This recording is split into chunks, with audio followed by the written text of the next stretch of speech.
Ahora estás escuchando Podcast Agricultura, tu podcast con información agrícola.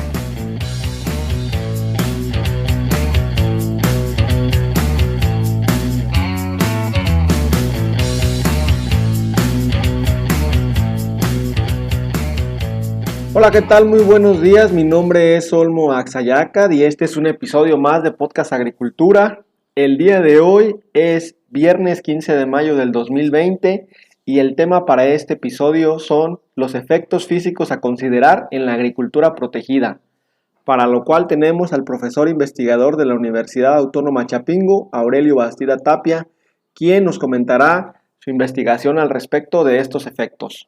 Vamos al episodio. Muy bien, entonces, cuando te refieres a efectos que causan las diversas cubiertas en la agricultura protegida, ¿a qué te estás refiriendo? Bueno, es un tema que yo considero que es bastante importante, pero que en general está poco estudiado. Y cuando en la bibliografía, podríamos decir, popular, o la que está más difundida, se habla de algunos efectos, se habla en forma colateral, que el efecto invernadero, que el efecto paraguas, pero como que no se describen ni se profundizan mucho en ellos, y algunos de estos yo creo que tienen mucha importancia para poder manejar apropiadamente los invernaderos y las estructuras como herramientas de trabajo.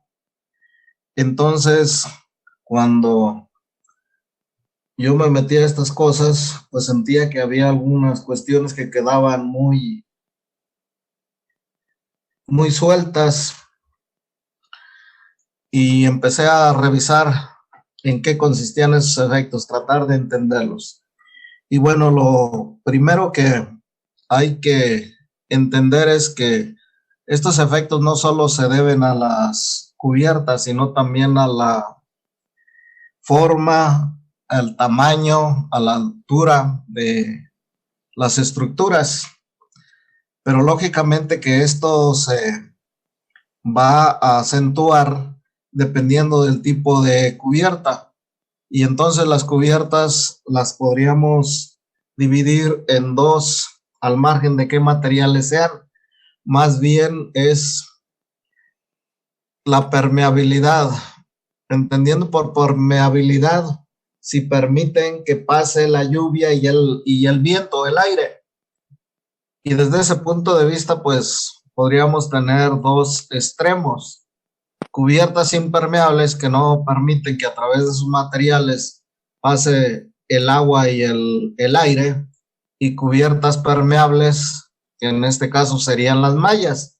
En medio puede haber algunas cubiertas porosas o semipermeables, pero pues esas las obviamos porque en realidad son relativamente escasos los ejemplos. Entonces esa es una de las primeras cuestiones a considerar. ¿Es una cubierta impermeable o es una cubierta permeable? Dentro de las cubiertas permeables tendríamos los plásticos en todos sus tipos y el vidrio, que a través de ellos pues no pasa ni el agua ni el aire. Y dentro de las cubiertas impermeables estarían principalmente las mallas en todas sus variaciones.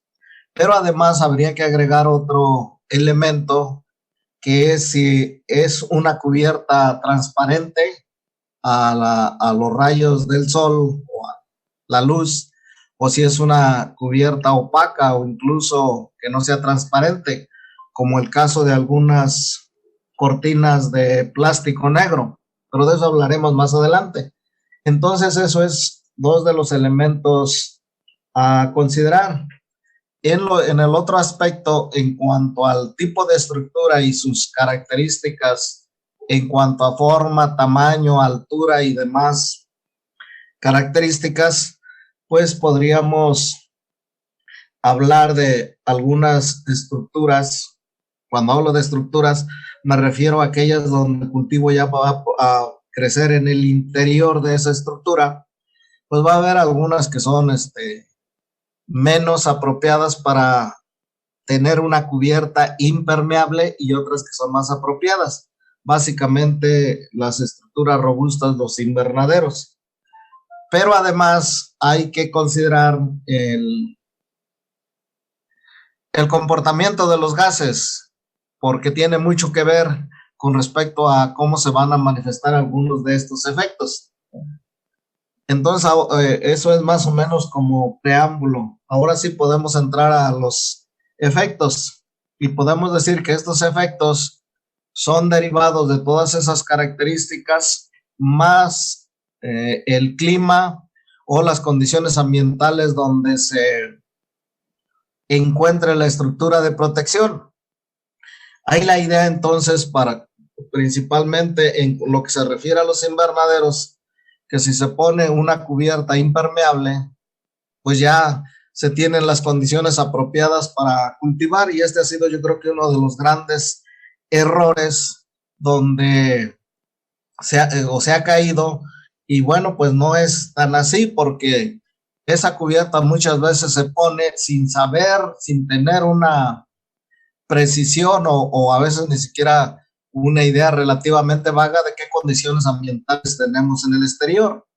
De tal manera entonces que para poder pensar en que esos efectos que vamos a tener dentro de las estructuras de protección sean benéficos, sean los apropiados para los cultivos, pues primero tenemos que saber varias cosas.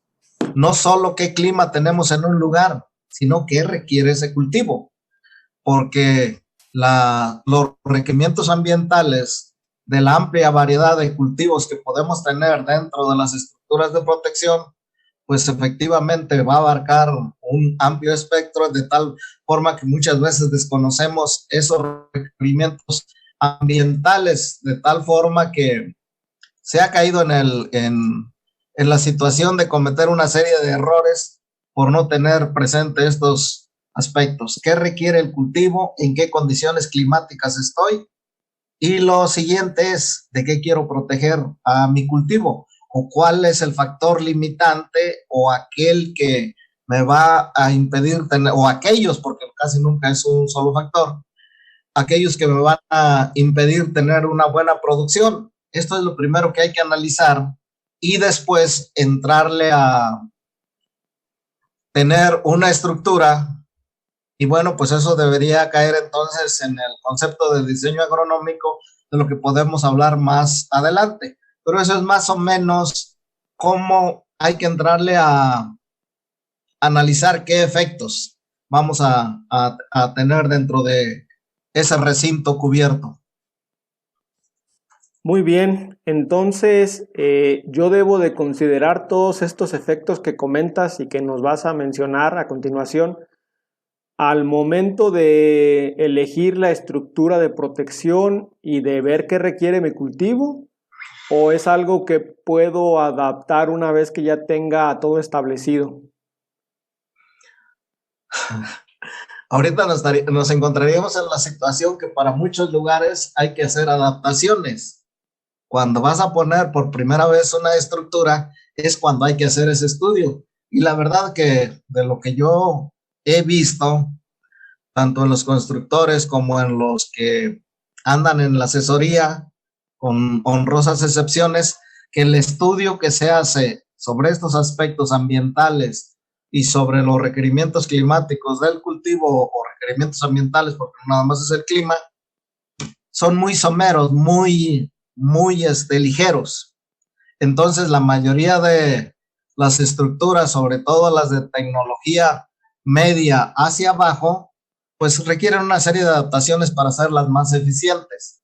Sin embargo, los rendimientos son tan altos comparados con los que tenemos a campo abierto, que ya hablar de campo abierto de 50 toneladas, por ejemplo, de jitomate, y pasar a invernadero a 200 toneladas, pues ya se piensa que es un gran avance, cuando con un manejo apropiado o con una adecuación apropiada de esas estructuras, posiblemente podríamos subir todavía un 50% a 300 toneladas. Entonces, esas son las partes que todavía no se tienen en la cultura de la agricultura protegida mexicana, y que incluso siento que a veces no se inculca esta idea lo suficiente en el caso de los estudiantes de agricultura protegida en general en el país. Ok, está muy bien. Considero que es importante que comiences a mencionar cuáles son estos efectos. Si quieres podemos ir viendo uno por uno, desglosando por qué es importante y cómo se puede aplicar, digamos, a nivel de campo. Bueno, pues empezamos. Están agrupados en función de con qué se relacionan o qué es lo que se pretende mejorar. Y así empezaríamos por efectos derivados o relacionados con la lluvia y con la humedad ambiental. Y aquí pues vamos a tener algunos de los más conocidos, que es el efecto paraguas o impermeable. Yo creo que se entiende bastante bien. Implica poner una cubierta impermeable sobre una estructura para que las plantas no se mojen. Incluso aquí hay que ver qué tipo de plantas deben ser, porque pues a veces cuando hay polvo, algunas sí conviene que les caiga el agua para que ese polvo se lave. Otra sería el aumento de la humedad relativa o formar el efecto oasis y el problema de la condensación del vapor de agua por dentro de las cubiertas. Vamos a empezar con el primero, el efecto paraguas o impermeable, pues decimos que este es el más común. Aquí se trata de que las plantas no se mojen, sobre todo por las condiciones de alta temperatura que tenemos dentro de los invernaderos. El que se mojen puede haber algunos problemas de enfermedades. Entonces, esa es una de las primeras situaciones. De tal manera que para hacer más efectivos los cultivos, pues se dice, ponemos un paraguas encima de las plantas y a avanzarle. El que más se tiene dentro de un invernadero, pero que se le da poca importancia, es el aumento de la humedad relativa, que es algo así como condiciones un poco más apropiadas en cuanto a la presencia de la humedad, sobre todo hablando de condiciones de zonas áridas donde en el ambiente la humedad relativa es muy baja, o del trópico seco en la parte propiamente seca de esas estaciones, incluso en el clima templado en la parte seca del año, que normalmente va de por ahí de abril a junio, a veces se alarga un poquito, pero esos son principalmente los meses en que la humedad relativa está muy baja. Bueno, aquí, ¿qué es lo que implica este efecto? Pues la mayor cantidad del agua que penetra adentro de una planta no es para formar estructuras de esta planta. La principal función del agua que entra dentro de los cultivos, dentro de las plantas, es para refrigerar las hojas. Cuando la radiación o la luz del sol está cayendo directamente sobre estas se calientan, pero ahí es donde están fotosintetizando. Entonces, como una estrategia adaptativa de las plantas desde hace millones de años, pues la forma de enfriar las hojas es evaporando el agua, de tal manera que mediante la transpiración se evapora el agua. Y se dice entonces que en algunos cultivos el 90, incluso el 95% del agua que entra dentro de la estructura de la planta no es para formar materia orgánica, sino precisamente para evaporarla, para mejorar el ambiente. Y bueno, pues esta situación se debe tener presente para poder manejar apropiadamente los cultivos. Esto es, saber en qué rangos de humedad nuestros cultivos van a prosperar mejor. De tal forma, entonces, que si no es suficiente la transpiración de las plantas, pues habría que ayudar de otra manera, y para esto pues se trata de evaporar agua de diferentes maneras, ya sea con sistemas de riego, de nebulización, microaspersión, o incluso echando agua en los pisos para que a partir de ahí se evapore. Lógicamente estamos hablando también de condiciones de alta temperatura, porque bueno, pues una de las cuestiones que hay que tener presentes es de que la energía radiante, cuando se llega a los objetos y se impacta con esto, sea el piso, sean las cosas o las mismas plantas, pues se transforma en calor, o sea, cambia de radiación de onda corta a onda larga, y la onda larga pues es el calor. Entonces esta parte del aumento de la humedad relativa o efecto oasis, pues habría que tenerlo un poco más presente, porque en esas épocas calurosas y secas, pues a veces andamos con un 40% de humedad relativa cuando los cultivos requieren a lo mejor el 60%, y habría que ponerle atención a eso. No sé si con esto ya esta parte queda. Sí, queda bastante claro estos dos efectos. Como dices, uno es más conocido que el otro, pero considero que los dos tienen mucha importancia a nivel de campo. ¿Cuáles Sí, serían, ajá, no, adelante. cuáles serían los, digamos, efectos siguientes a mencionar aparte de estos dos? Tendríamos la problemática de la condensación del agua de vapor. Bueno, el que durante el día tengamos una humedad relativa alta dentro de las instalaciones, dentro de los invernaderos particularmente, pues implica que por la noche, al bajar la temperatura, esta humedad se va a condensar, y uno de los lugares donde se condensa es en los plásticos por dentro. Entonces aquí tenemos el efecto de condensación de vapor del agua, que se puede convertir en un problema cuando esto cae sobre el cultivo y lo moja, propiciando enfermedades. Entonces de ahí que dentro de los plásticos se tiene la situación de poner aditivos que permitan que esta agua eh, forme películas en lugar de formar gotas y escurra hacia los lados. Esto también se relaciona con la inclinación de los techos de las estructuras, de los túneles, de los invernaderos. Entre más inclinados sean, pues lógicamente que hay menos riesgo de que esta agua forme gotas y caigan sobre las plantas. Pero me imagino que estos plásticos y digamos, las formas de las estructuras tienen un máximo de capacidad para evitar el goteo del agua, ¿no? Me imagino que si existe demasiada condensación, de todos modos va a gotear, aunque se tengan esas dos cuestiones. Sí, y eso ocurre en el trópico húmedo. En los otros lugares, con un manejo apropiado en cuanto a la inclinación y colocar apropiadamente los plásticos con ese activo antigoteo, pues esto funciona. Nada más que aquí viene un problema. Todavía no hay una señalización apropiada de qué lugar del plástico va para arriba y cuál va para abajo. Yo, comentando con algunos de los proveedores de plástico, pues les he señalado que así como en algunos artículos, sobre todo artículos de este tipo, computadoras y lo demás, o cosas delicadas, siempre hay una flecha donde dice este lado hacia arriba. Pues lo mismo debería existir en los plásticos, porque me ha tocado ver, una de mis primeras experiencias fue en uno de los invernaderos más grandes, los que ahora son de Natural Suites. En ese entonces era, creo que cultivos, o creo que ya había pasado a ser Desert Glory, y un egresado de acá de Chapingo, que había sido mi alumno, pues me recibió allí cuando fui a visitar, y andaba encantado de la vida platicándome todo lo que sabía de invernaderos y sus plásticos con diferentes aditivos. Y entonces veía que en uno de estos la marca del plástico estaba.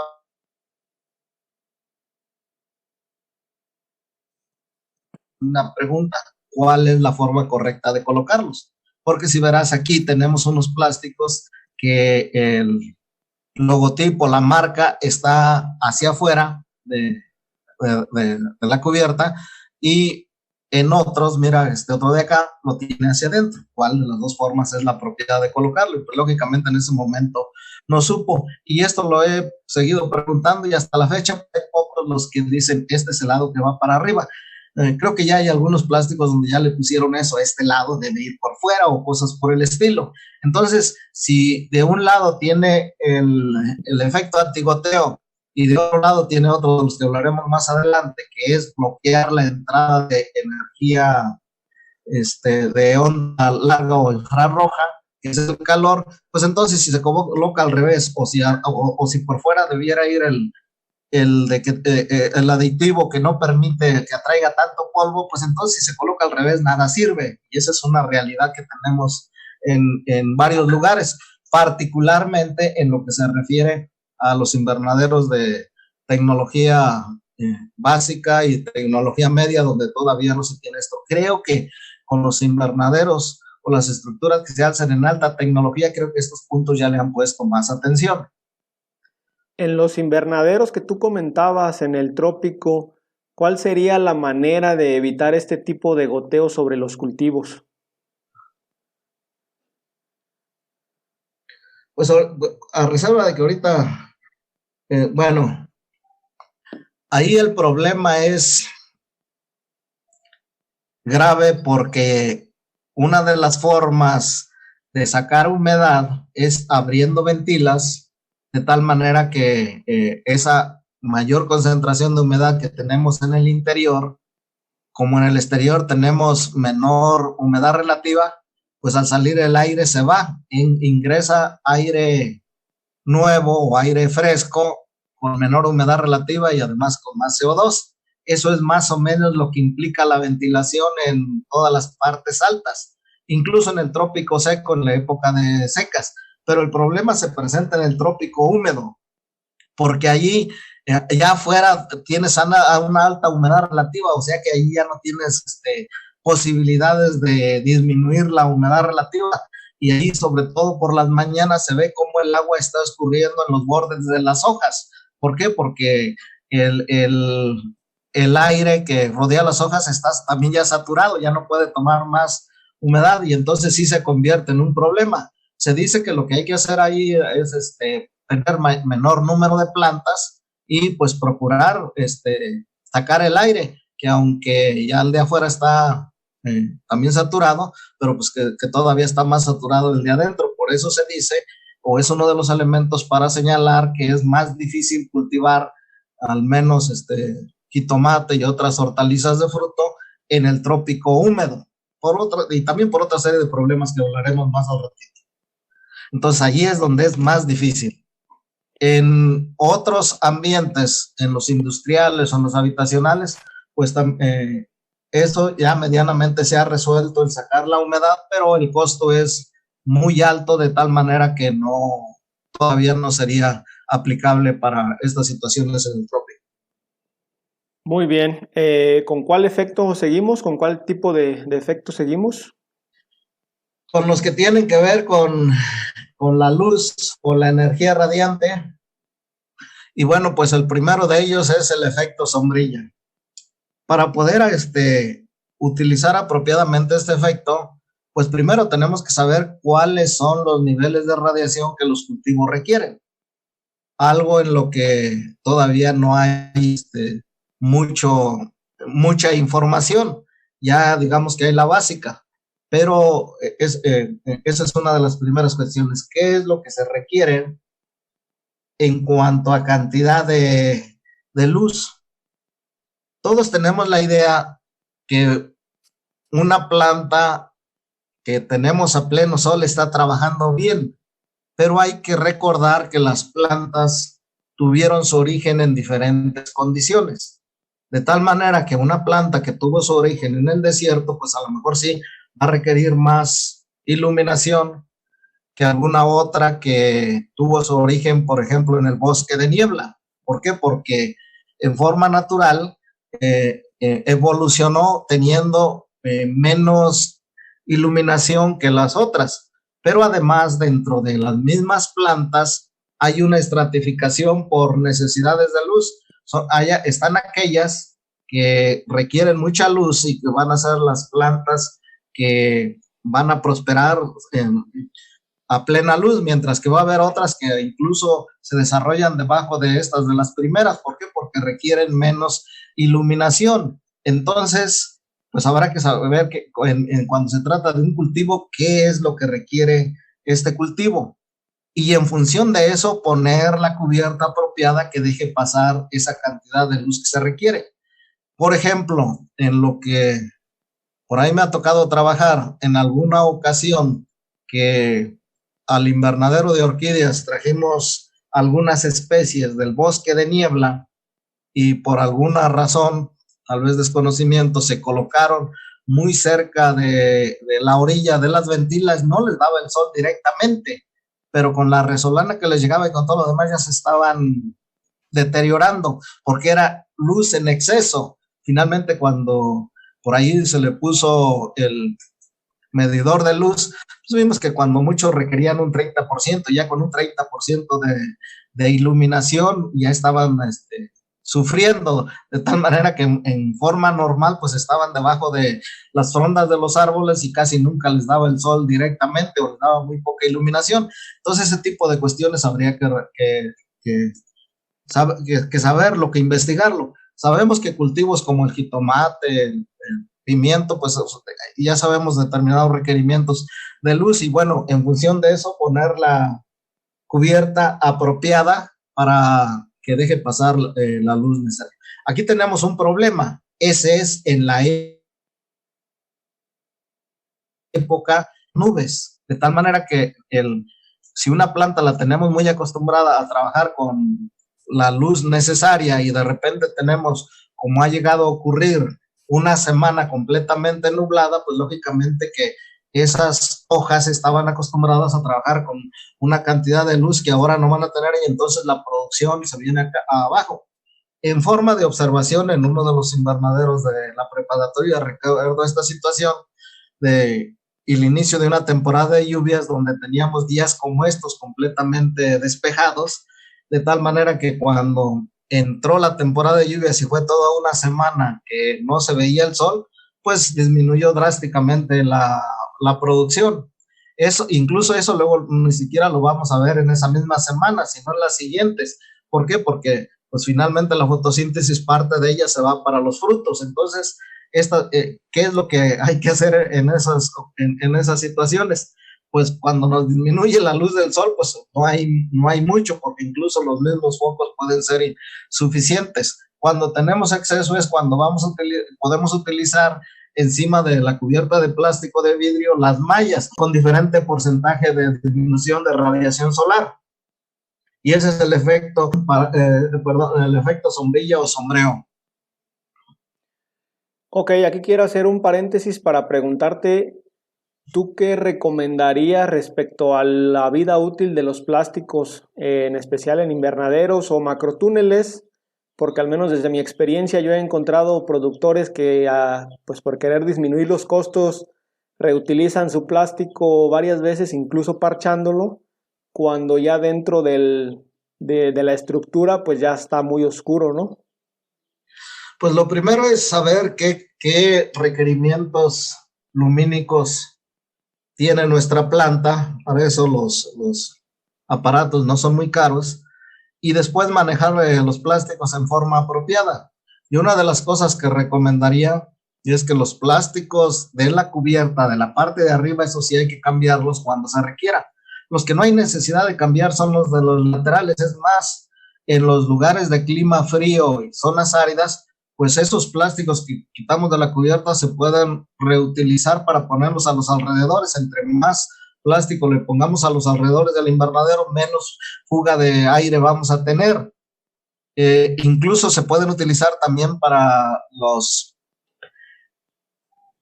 hoyos donde se almacena el agua, ponerles plástico para que esta agua no se filtre. Entonces eso se puede hacer. Y donde sí debemos tener cuidado en que nuestro plástico o nuestra cubierta pase la luz apropiada es en lo de arriba. Más o menos la fotosíntesis va a empezar a partir, como en estos días, por ejemplo, a partir de las 8 de la mañana, que ya el sol empieza, ahora sí como dicen en mi tierra, a agarrar fuerza, y es durante todo el día. Eso es lo mejor para la iluminación. La de la mañana, pues no, hasta uno se atreve a ver el sol directamente en la mañana, en la tarde, entonces esa luz no tiene mucha importancia por la fotosíntesis. Esa es la que entra por los laterales, de tal manera que puede ser despreciable. Donde sí hay que tener cuidado es la de la mañana, digamos, de las 9 de la mañana a las 5 de la tarde. Ya después de allí, pues ya no tiene mucha relevancia, y esa es la que va a entrar por las partes de arriba. Y bueno, aquí pasaría a otra situación muy relacionada con esto, que es lo del efecto de transmisión de luz. Esa es otra de las cuestiones que tenemos que tener presentes, cuál es la cantidad de luz que nuestro material transmite hacia adentro, porque pues, hay una descomposición de la luz que llega a una cubierta. En una parte va a ser la que va a entrar directamente como luz directa, otra parte es la que la va a difundir y otra parte la va a reflejar. Entonces, otra de las cuestiones que tenemos que analizar de nuestros materiales de cubierta es esa cantidad de luz que me transmite hacia adentro y de qué forma, si es luz directa o es luz difusa. La luz difusa tiene la ventaja de que no va a formar sombras, de tal manera entonces que esa parte de efecto difusor pues también no se ha investigado mucho. Entonces hay materiales que son translúcidos, hay otros que son completamente transparentes. Esta parte también necesitamos conocerla de los materiales y saber nuestras plantas con qué cantidad de luz directa y luz difusa pueden trabajar mejor. Eso también lo vemos cuando tenemos nubes. Cuando está nublado, bueno, las plantas siguen trabajando, pero es en función de la luz difusa que les está llegando, una especie de luz blanca, o al menos así es como nosotros la vemos, no es la luz directa. Es otra de las partes que para los principales cultivos, pues se tendría que investigar un poco más en las diferentes condiciones ambientales que tenemos en México. Muy bien, si nosotros quisiéramos suplir una falta de luz con iluminación LED, ¿qué tan viable resultaría?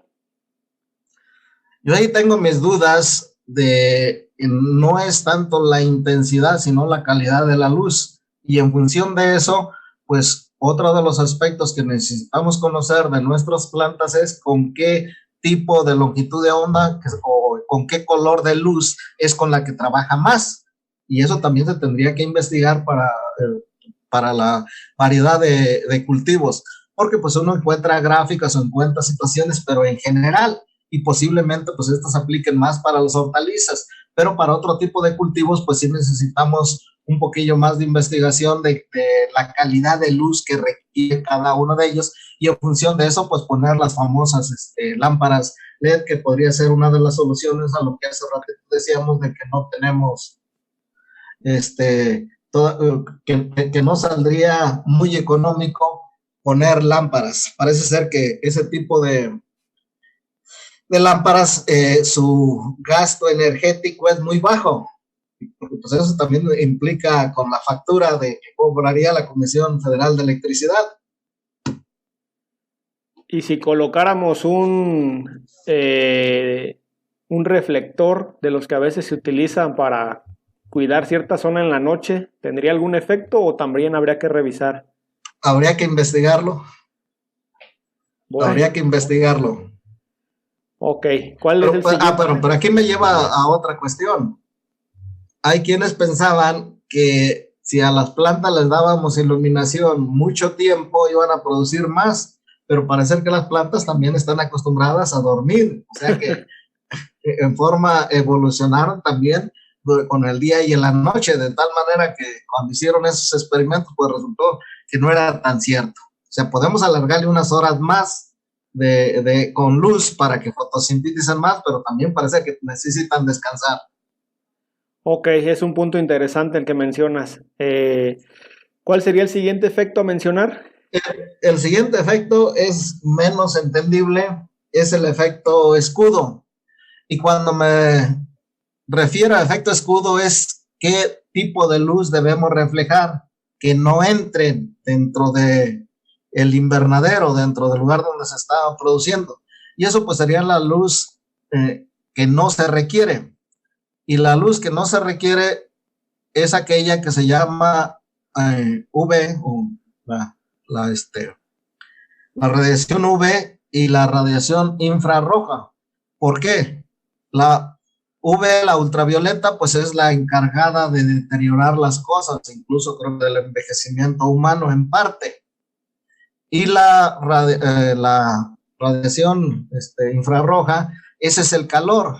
Se dice que más o menos alrededor o cerca del 50% de la energía radiante que nos llega del sol es infrarroja, o sea, ya es calor.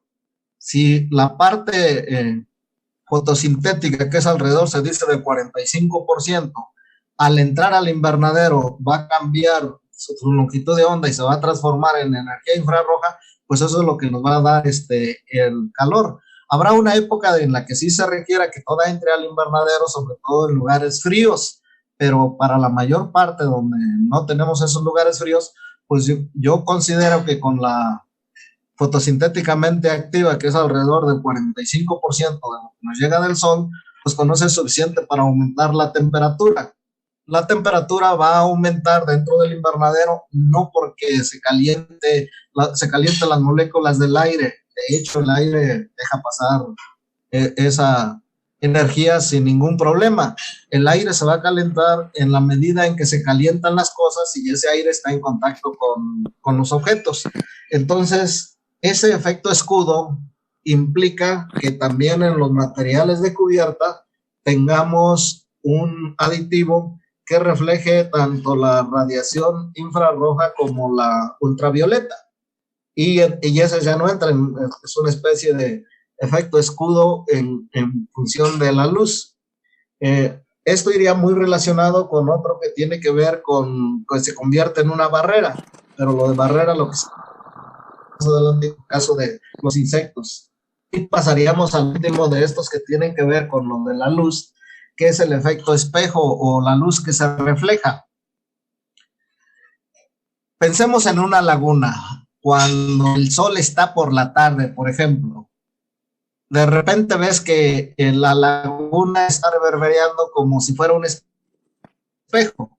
Es parte de la luz, de acuerdo al ángulo del sol y al ángulo del observador, que se está reflejando en ese momento. Lo que vemos es que por el ángulo de incidencia de la luz con respecto a la superficie del agua, ya no puede entrar y se refleja. Entonces, si nosotros estamos en el ángulo apropiado, vemos cómo se refleja. Es lo mismo que va a suceder con los plásticos, incluso con el vidrio, que va a haber una parte de luz que se va a estar reflejando. Es una especie de efecto espejo que tiene que ver también con lo de el ángulo con el cual se ponga la cubierta. Si queremos mayor entrada de luz al interior por alguna razón, entonces el ángulo de la cubierta con respecto al sol debe ser a 90 grados. Cuando la incidencia de la radiación llega a 90 grados con respecto al material de cubierta, es cuando tenemos la mayor cantidad de penetración. En la medida en que este ángulo se va alejando de los 90 grados, es cuando vamos a tener una parte de luz que se va a estar reflejando. Entonces, esas partes tendrían que ver con el diseño de los invernaderos y sobre todo estudiarlos en diferentes latitudes. No es lo mismo en el sureste, donde estamos más cercanos al trópico, que en el norte del país, donde ya en el invierno los rayos del sol están llegando muy inclinados. Entonces habría que conocer también esa parte. En este aspecto del desarrollo de plásticos para la agricultura, en especial para la agricultura protegida, si tuvieras que aventurarte un poco al futuro, unos 50 años, ¿cuáles consideras que van a ser los desarrollos que se van a tener en cuanto a los plásticos? ¿O crees que ya los plásticos ya se hizo toda la investigación debida? No, porque muchos de estos materiales van a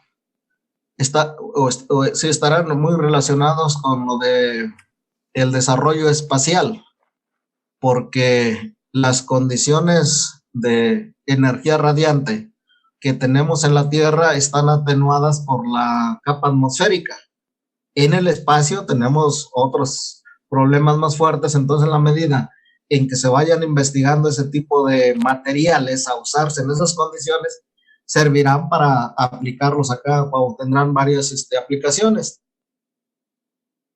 Muy bien. De hecho, algunos de los invernaderos más modernos que conocemos, que se sabe que existen en la actualidad y que los conocemos por referencias de los medios de comunicación, como sería el proyecto Edén en Inglaterra y otro que no recuerdo cuál es el nombre, pero que está en Arabia Saudita, donde pues ya están utilizando este tipo de materiales que incluso permiten tener placas, en el caso del proyecto EDEN, permiten tener placas hexagonales de alrededor de 6, de 9 y creo que hasta de 11 metros y con materiales muy ligeros. Lógicamente que ahorita pues eso está en perspectiva de que los invernaderos pueden ser mejores, pero pues el costo ahorita todavía no estaría al alcance de los productos comerciales que se tienen dentro de los invernaderos actualmente. Si gusta, seguimos con los efectos derivados del aire en el interior, porque aquí esta parte de lo de que tiene que ver, se relaciona con el aire, con el viento, se divide en dos partes, en el interior y en el exterior. Podemos empezar con el interior. Muy bien, me parece bien, adelante. Bueno, aquí tenemos varios efectos. El primero es la dinámica del aire, y esta es en función de lo que se basan el funcionamiento de los invernaderos. Y vamos primero a imaginarnos un invernadero de alrededor de unos 10, 15 metros de ancho, que tiene ventilas laterales, pero además tiene ventilas cenitales. Y vamos a imaginar lo que está cultivando, pero es con un cultivo de lechugas, de tal manera que no pasa de unos 50 metros de alto. El diseño del invernadero implica entonces que antes de la ventila va a tener algo que se conoce como fijo o redondel, con la finalidad de que no entre el aire frío, de que no salpique el agua y varias cosas más. De tal manera que se va a hacer de alrededor de unos 50 metros hacia arriba. Hay algunas ocasiones en que puede ser hasta de 1,5 metros o de 2 metros, pero bueno, son otras condiciones. Después viene la ventila. Se dice que la ventila está en esa parte más alta precisamente para que al abrirla no entre tanto el aire frío. Bueno, es una de las cosas que se dice por ahí. Pero vamos a ver qué es lo que implica. El aire se calienta en el interior, entonces ese aire caliente, por ser más ligero, tiende a elevarse, de tal manera que en la parte de arriba, si no tenemos las ventilas cenitales, se nos convierte en una especie de isla de calor, que ahorita vamos a hablar de ella. Entonces, ¿qué es lo que se hace para sacar ese aire caliente, para enfriar? Pues abrir las ventilas cenitales, por allí escapa el aire caliente y entonces ahora va a estar entrando aire fresco por las ventilas laterales. Ese se supone que es el principio, uno de los principios con los que funcionan los invernaderos. En realidad son 2 o 3. El primer principio es que el aire caliente tiende a elevarse, siendo reemplazado por aire fresco que es más pesado. El segundo es que la energía radiante se convierte en energía calorífica. Ya no recuerdo cuál es el tercero, pero son 3 principios básicos para lo de los invernaderos. Entonces, nos quedamos con que está entrando el aire fresco, se calienta y sube hacia arriba. Y aquí ese es el efecto propiamente dentro de cómo va a ser la dinámica de los vientos o del aire dentro del invernadero. Nada más que aquí vienen los asegúnes. Estamos hablando de un invernadero de no más de 20 metros de ancho, donde posiblemente este efecto, principio físico funciona muy bien. Pero ¿qué pasa si en lugar de 20 metros tenemos 100 metros de ancho, de tal manera que ahora esas ventilas pues a lo mejor ya no son suficientes para meter el aire que se requiere en el interior? Esa es una de las primeras cuestiones. El ancho ya no es tan pequeño y el aire a lo mejor ya no tiene la fuerza para entrar. Y la segunda de ellas estamos hablando de lechugas, pero ¿qué pasa cuando le metemos plantas de jitomate que la vamos a tener de 3 plantas por metro cuadrado y además de 2,5 metros hacia arriba, frondosas y todo lo que ya sabemos cómo crecen las plantas? Pues resulta ser que se convierten en una barrera. ¿Fallaron los principios físicos? No, estamos poniendo estorbos. Y entonces esa es una de las cuestiones que también necesitamos estudiar. Y en alguna ocasión recuerdo con unos vendedores allá en la Expo que estaban hablando y pues, para todo tenían solución, y con este tipo de ventil y con el otro. Les digo, muy bien, ahora explíquenme qué va a suceder si le ponemos cultivos del tamaño de los que tenemos aquí afuera, y era pimiento de alrededor de unos 2 metros de alto. Pues allí ya hasta el discurso de los vendedores falló, porque yo creo que no se esperaban esa pregunta. Y esto es una de las cuestiones que habría que ver cómo se comporta, cuál es la dinámica del aire en el interior, pero con cultivos de ese tamaño. Y ahí es donde no solo hay que meter recirculadores, extractores y todo lo que implica, sino hasta crear una carrera para ver si podemos entender cómo resolvemos alguno de estos problemas que se nos derivan de esta situación de ponerle una barrera a la circulación del aire. Ese es el efecto propiamente de la dinámica del aire, y de aquí se van a derivar muchos otros. Entonces, como no hay movimiento del aire, va a haber un incremento de la temperatura, y este incremento de la temperatura va a estar estratificado de dos maneras, en forma horizontal y en forma vertical. Vamos a hablar primero de la estratificación vertical. Entonces, si el aire está entrando por los lados, ¿dónde vamos a tener la mayor temperatura? En el centro de ese invernadero. De tal manera, entonces, que en el centro vamos a tener la mayor cantidad de temperatura, pero no es la misma que se va a encontrar a 20 centímetros de altura sobre el piso que a 2 metros de altura. Eso lo observé en alguna ocasión, que me decía un productor que qué problema tendría su planta, porque pues su termómetro indicaba que la temperatura estaba más o menos bien, creo que andaba alrededor de los 29, 28 grados su termómetro, y la planta en la parte de arriba se veía marchita porque era el mediodía. Entonces, pues como yo ya había vivido unas experiencias acá en los invernaderos, además de ellas casi me caigo de arriba por agarrar uno de los metales que estaba como a 70 grados de temperatura allá arriba. No me hubiera caído hasta abajo porque estaba la malla, pero bueno. Entonces le dije, tráigase una escalera, y ahora él más o menos, el termómetro estaba como a altura de unos 50, unos 60, más o menos, y su planta ya iba hasta allá arriba como a los 2 metros y cachito. Y entonces le dije, tráigase la escalera, ponga el termómetro en la parte de arriba, y nos fuimos a dar una vuelta, y al rato que regresamos, ahora le sube a ver su termómetro, y pues andaba alrededor de los 45 grados o cosas por el estilo. Entonces los termómetros tendrían que estar donde está el área de crecimiento, pero no solo es eso, sí van a requerir muchísimo. De tal manera entonces que conforme vamos subiendo hacia arriba, y en ese caso se trataba de un invernadero que no tenía ventilas cenitales, de tal manera que en la parte de arriba, si el invernadero no tiene ventilas cenitales y tenemos las ventilas laterales por donde está entrando el aire, incluso saliendo algo de aire, pues en la parte de arriba se va a encerrar el calor, de tal manera que vamos a tener un efecto isla de calor, que si las plantas, las hojas tiernas de las plantas las tenemos ahí arriba, se nos van a estar deshidratando, porque simple y sencillamente la temperatura es muy alta, y esa es la estratificación. De ahí entonces se habla de que debe tener ventilas cenitales para que el aire caliente esté saliendo, pero tenemos la estratificación lateral. En la estratificación lateral también la parte en medio de los invernaderos generalmente es la que tenemos más caliente, y conforme nos acercamos hacia las ventilas vamos a tener que la temperatura va a ser más suave.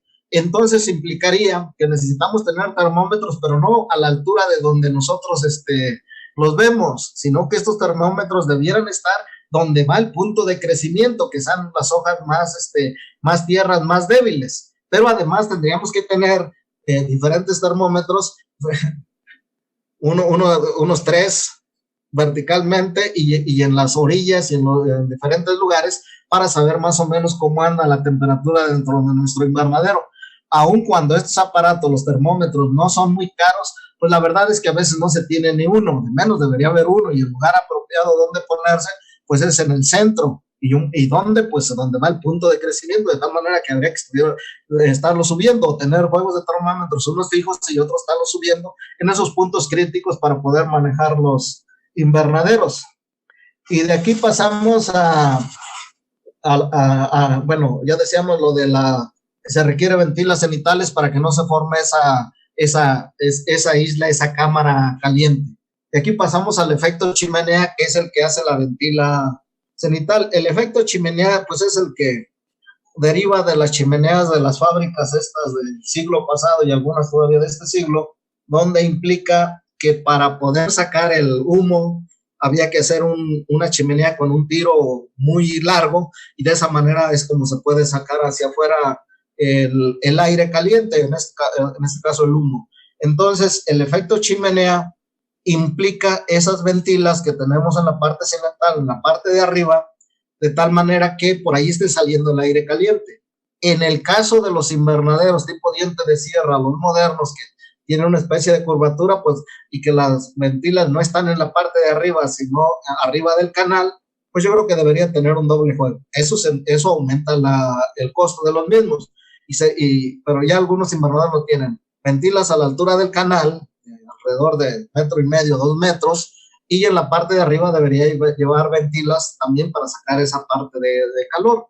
Sin embargo, pues entre más ventilas le pongas, más te va a estar aumentando el costo. Entonces el efecto chimenea implica eso, pero podemos tener un efecto chimenea incluso un poco diferente. Ya por ahí hay algunos modelos de invernaderos. Imagínate 3 naves, bueno, 3 módulos para una nave de invernaderos, de tal manera que la del centro no sea del mismo tamaño, sino que sea todavía más alta que los otros, de tal manera que tendría ventilas laterales arriba del canal y ventilas cenitales más arriba. Eso sería un manejo más eficiente. Las de las orillas no requieren este artilugio porque simplemente el efecto de entrada del aire por las ventilas laterales pues está cumpliendo con su función. Entonces parte de esto vendría por allí. Y esto es lo que implica entonces que para manejar la temperatura en el trópico se recomiendan invernaderos altos. Ahorita ya van alrededor de 8 a 10 metros de altura, pero todavía no llegamos a lo del trópico. Y luego tendríamos otro muy relacionado con esto de las ventilas, que es el efecto Venturi, sifón o succión. Si tienes una sola ventila cenital y esta la tienes orientada hacia donde vienen los vientos fuertes, los vientos dominantes, de repente puedes tener un viento fuerte que implique que en lugar de que salga el aire se convierta en un tapón y entonces ni entre el aire de afuera ni vaya a salir el de adentro, entonces se calienta. Y ahí que es por lo que se recomienda que para evitar esta situación se tengan dobles ventilas cenitales tipo mariposa. Si el aire te está soplando de un lado, entonces abres la del lado contrario y ahí el aire al pasar va a provocar el efecto succión que va a ayudar a que esté saliendo el aire caliente del invernadero. Eso pues se aplica para muchas cuestiones, incluso para las alas de los aviones. La parte de abajo es plana, mientras que la parte de arriba tiene una curvatura. Entonces, a la hora que el ala corta el aire, la de abajo se desplaza más rápido, permitiendo que se eleve. En este caso, el efecto Venturi dice que cuando los fluidos, sean gases o sean líquidos, se les aumenta la velocidad, su presión disminuye de tal manera que hay un efecto incluso negativo, van a absorber, y de ahí es de donde también se utiliza para el riego o para la fertilización, para meter la solución con los Venturis. Es más o menos el mismo principio. Aquí implica entonces que si el aire lo tienes del otro lado, pues entonces al pasar te permite jalar ese aire. Está muy relacionado también con otro que tiene que ver con lo del viento de afuera, pero eso lo abordamos más adelante. Ahora pasamos a hablar lo de este problema del viento en calma. Si no tienes las condiciones apropiadas de ventilación, entonces en el interior, aparte de que hay aumento de temperatura, no vamos a tener viento. O sea, no va a haber movimiento del aire. Y si no hay movimiento del aire, y estamos hablando de tecnología media y tecnología baja, donde la fotosíntesis requiere CO2 para trabajar, pues entonces no basta tener aire renovado de tal manera que te disminuye la cantidad de CO2, entonces es una atmósfera enrarecida porque tienes el viento en calma. ¿Qué es lo que tienes que hacer? Pues entonces estar removiendo el aire para que circule y para que además, cuando hay esa circulación del aire, es cuando el CO2 choca, las moléculas de CO2 chocan con las hojas, y ahí es donde pueden entrar por los estomas, porque los estomas pues no tienen manitas como para agarrar, ahí viene una molécula de CO2 y la jalo para acá, puede estar a unos cuantos milímetros de distancia, pero si no hay movimiento de aire no va a entrar. Entonces estos dos efectos, el efecto de viento de calma y atmósfera enrarecida, pues se van a dar cuando no tenemos una buena ventilación y sobre todo a veces en los meses de mayo, en estas condiciones altas en los meses de mayo, no hay movimiento de las hojas, no hay nada de movimiento del aire, y pues es cuando tenemos altísimas temperaturas, pero no vamos a tener tampoco CO2 para la fotosíntesis. ¿Cómo la ves? Muy bien. Respecto a este último grupo de efectos, ¿qué tan recomendable es el uso de pantallas térmicas o, pues digamos ya en otro caso, de meter muchos ventiladores para evitar que este tipo de cuestiones sucedan? Es decir, que se esté moviendo el aire, se refresque la planta y se disminuya la temperatura. Pues eso es lo que se hace, pero entre más cosas les metan, más caro va a resultar. Desde el punto de vista de la investigación se podría justificar, y acá pues, en realidad ni eso se justifica. Eso también tiene que ver de dónde vas a colocar el invernadero, y esto me recuerda a uno de los cursos que dimos allá en Buenavista Guerrero, cerca de Iguala, donde yo estaba explicando, y me decían los productores, pues mañana que vamos a ir a la práctica, ahí tiene ese ejemplo, y efectivamente se trataba de 2 invernaderos, uno un poco en la loma y el otro allá en la cañada. La distancia caminando era como de unos 300 metros, la distancia en forma directa, pues yo creo que no eran ni 200 metros. Y más o menos los invernaderos del mismo tamaño, o sea, estamos hablando de alrededor de media hectárea y poquito más de media hectárea el otro, pero eran 2 mundos completamente diferentes. Los invernaderos fueron construidos por la misma empresa, en cuanto a altura y en cuanto a características, pues eran las mismas. Lo único que variaba un poquito era la superficie, pero eran 2 mundos completamente diferentes. Ya entenderás que el que estaba en la parte propiamente de la cañada tenía condiciones de temperatura mucho más alta que lo que estaba un poquito en la loma. Si hubiera estado todavía más en la loma, a lo mejor son completamente condiciones diferentes. De aquí es de lo que en algunas de las pláticas pasadas te decía, que no podemos agarrar y una misma estructura ponerla en diferentes condiciones, porque aquí pues es una distancia muy corta y eran, al menos en comportamiento de la temperatura, 2 cosas completamente diferentes, siendo el mismo modelo, siendo casi el mismo tamaño de invernadero. De tal manera que pues casi en cada una de las situaciones, cuando se trata de construir invernaderos, pues es como un traje a la medida. Si yo quiero poner un invernadero en determinada zona, ¿cómo puedo saber, sin tener el invernadero puesto en campo, qué efectos voy a tener? Porque me voy a parar en mi terreno, pero difícilmente voy a saber, si solo compararme, qué efectos podría tener que considerar, ¿no? Y en base a eso, qué estructura, qué cultivo, qué implementos dentro del invernadero voy a tener que meter. ¿Qué te parece? Para hablar de eso hablamos del último grupo de efectos. Estos son relacionados con el viento y las corrientes de aire, pero en el exterior. Todas las estructuras de protección van a tener también un efecto cortavientos. Esto es, van a disminuir en alguna medida el viento. El plástico impermeable al viento, pues lo disminuye casi completamente. Las mallas también lo disminuyen, hay mallas contra el viento. De tal manera que donde tenemos corrientes fuertes, pues se hace necesario, si queremos proteger a las estructuras, de poner una barrera que disminuya la fuerza del viento, sobre todo cuando son vientos de más de 80 kilómetros, bueno, a veces de 70 kilómetros, pero llegamos a tener vientos de 80 kilómetros por hora. Ya son vientos pues, que provocan muchos daños. Entonces, se pueden poner barreras de plástico, pero también se pueden poner barreras con árboles, manejándolos apropiadamente para que la sombra no llegue hasta allá. Y además, no puede ser una barrera completamente impermeable, por ejemplo, una barda. ¿Por qué?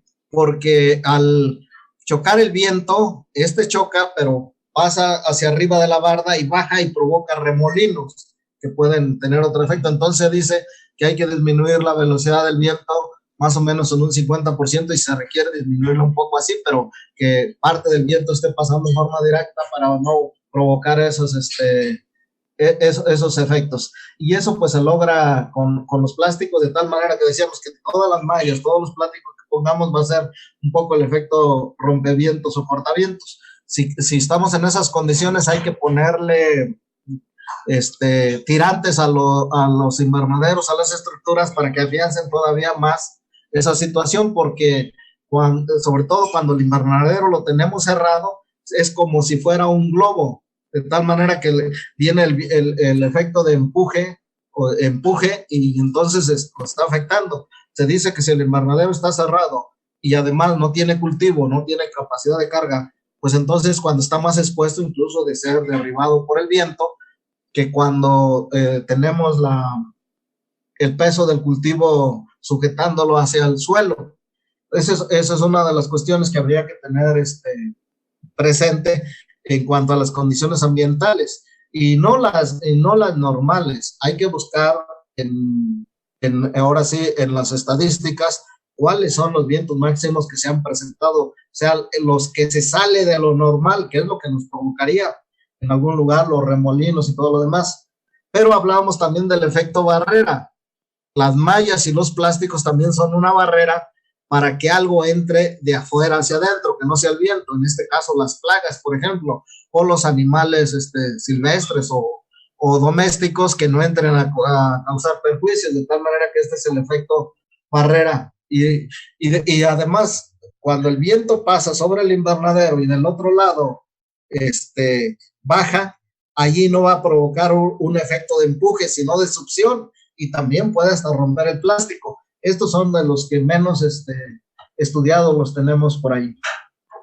Y los dos últimos serían el efecto abrigo y el efecto protección. O sea, estarían muy relacionados, pero vamos a entender lo del abrigo como la rica que tiene su abrigo para el frío. Entonces, de tal manera que cuando hablamos de efecto abrigo estaríamos hablando de las condiciones tropicales, las condiciones de clima templado y de zonas áridas, donde se van a presentar fríos, donde los invernaderos tienen que tener los dos efectos, tanto el efecto protección como el efecto abrigo, para que los fríos no perjudiquen a las plantas y además estén protegidas de otros factores. En cambio, en el trópico, ahí lo que vamos a buscar es el efecto protección, no el efecto abrigo, porque allá pues incluso en las noches no hace frío en muchos lugares, pero sí buscar que el invernadero, la casa sombra o el túnel sea una buena protección para el cultivo que tenga adentro.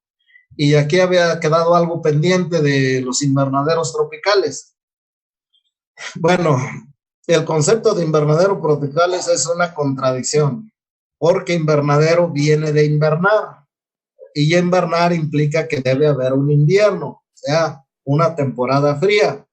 En el trópico, salvo en las partes altas, donde se cambia de trópico a clima templado o algún otro clima según donde nos encontremos, es donde se pudieran llegar a presentar esas condiciones frías. En la mayor área del trópico, tanto húmedo como seco, pues lo que más vamos a tener es una temperatura alta, de tal manera entonces que aquí debe cumplir ese efecto de protección, de tal manera que uno de los elementos en cualquier condición para saber si un invernadero está funcionando bien es cómo se encuentra el humano dentro de ese invernadero, porque las condiciones de confort de un humano pues casi vienen siendo las mismas que de una planta, de tal manera que si entramos al mediodía, bueno, un poquito después, más o menos entre la 1 y las 3 de la tarde, las 4 de la tarde,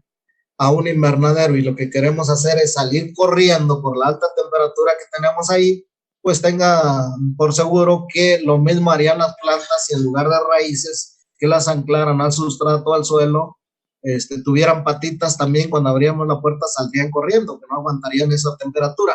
De tal manera que, y sobre todo a esas horas de mayor radiación, es cuando podemos saber si un invernadero está funcionando bien o no está funcionando bien.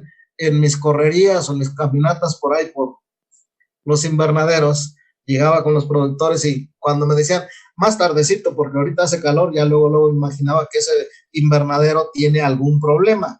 Es precisamente a la hora en que el invernadero debe darnos las condiciones para tener un buen efecto abrigo, un buen efecto protección.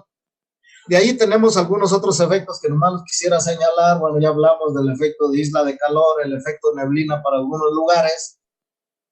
el efecto de inercia térmica implica que entre más grande, más voluminoso sea el invernadero o la estructura, la inercia térmica es más tranquila, esto es que va a perder calor más lentamente. De ahí que para algunas condiciones pues se recomiendan invernaderos grandes. El otro efecto de los plásticos de atracción del polvo, pues en algunos lugares, y si estamos pensando del trópico, en donde solo vamos a tener 3 meses de lluvia, o del clima templado, donde tenemos más de medio año de secas, pues sí tiene importancia que no esté en lugares donde se levante polvo, porque el plástico atrae ese polvo. También hay el efecto antipolvo, pero pues, entre más efectos le pongan a los plásticos, van a ser más caros, y bueno, quién sabe,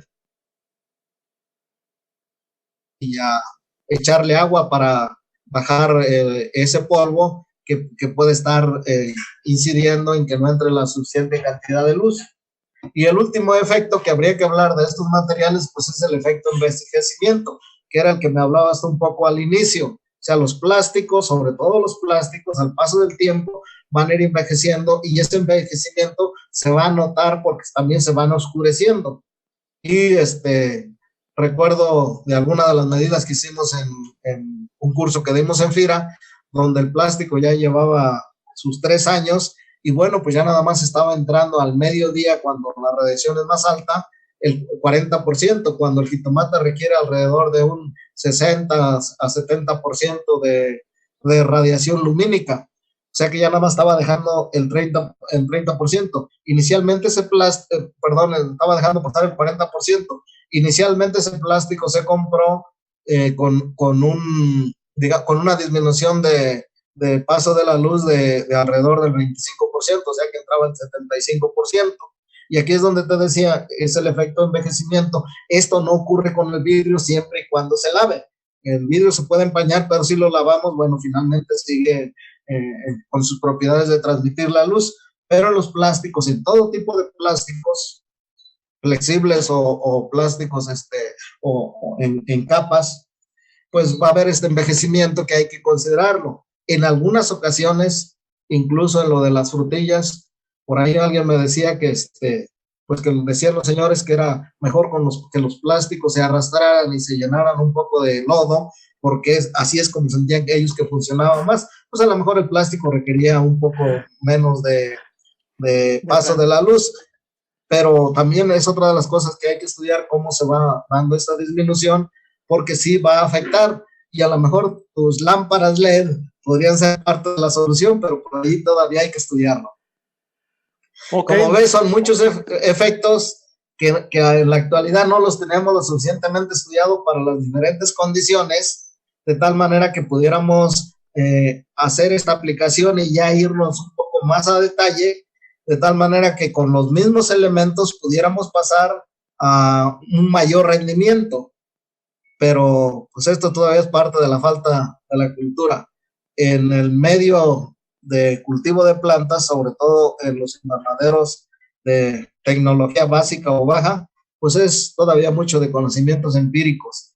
En los medianos ya se empieza a manejar un poco más de conocimientos ya un poco más probados, y en los de alta tecnología, pues allí hay un poquito más, pero todavía muchas de estas cosas que aquí señalamos, pues tampoco ahí las tienen muy estudiadas.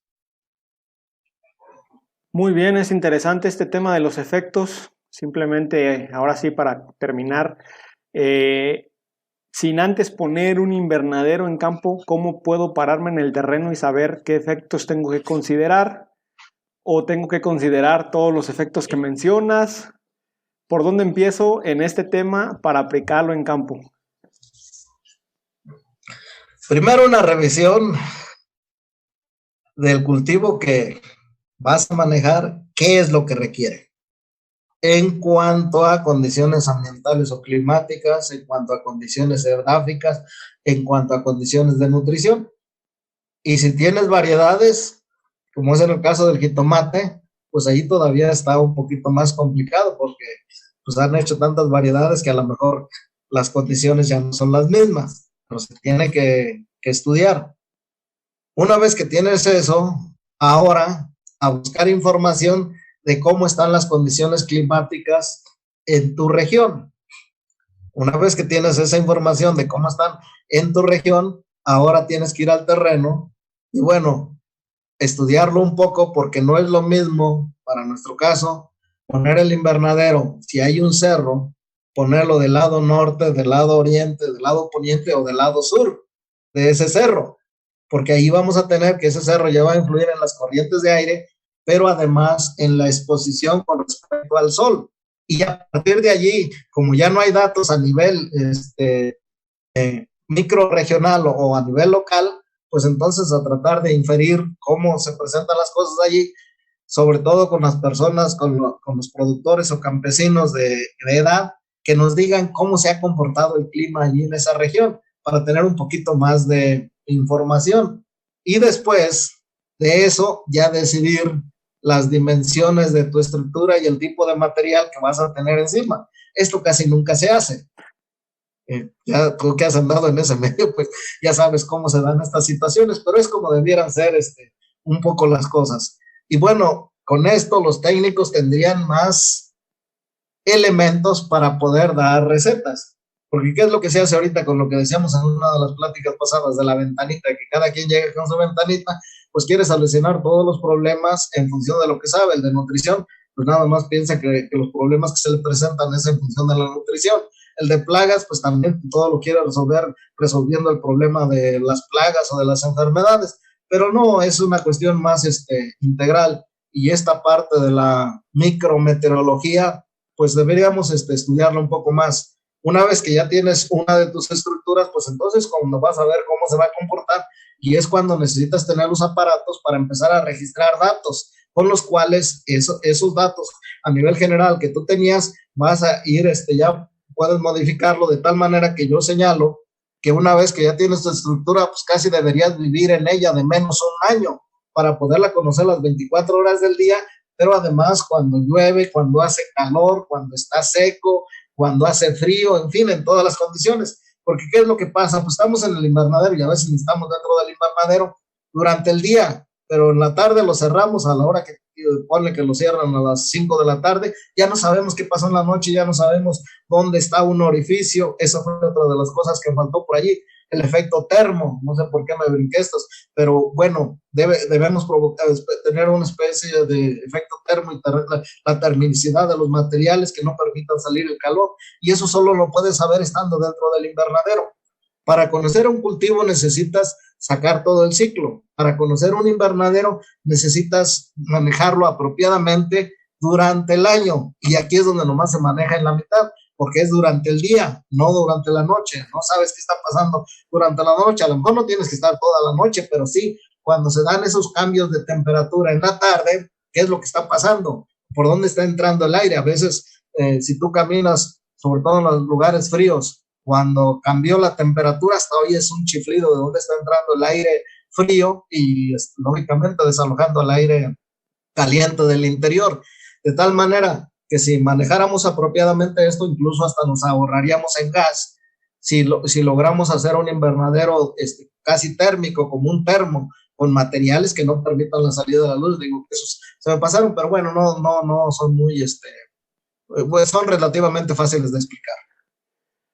Muy bien, esto que comentas es interesante, sin duda para conocer el manejo de un invernadero hay que vivir casi en él.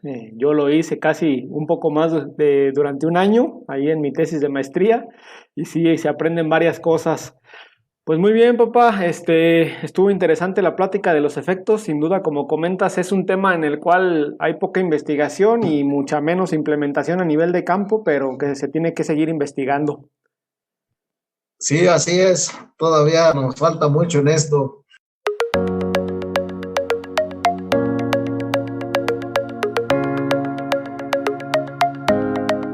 Hemos llegado al final de este episodio. Muchas gracias por escuchar Podcast Agricultura.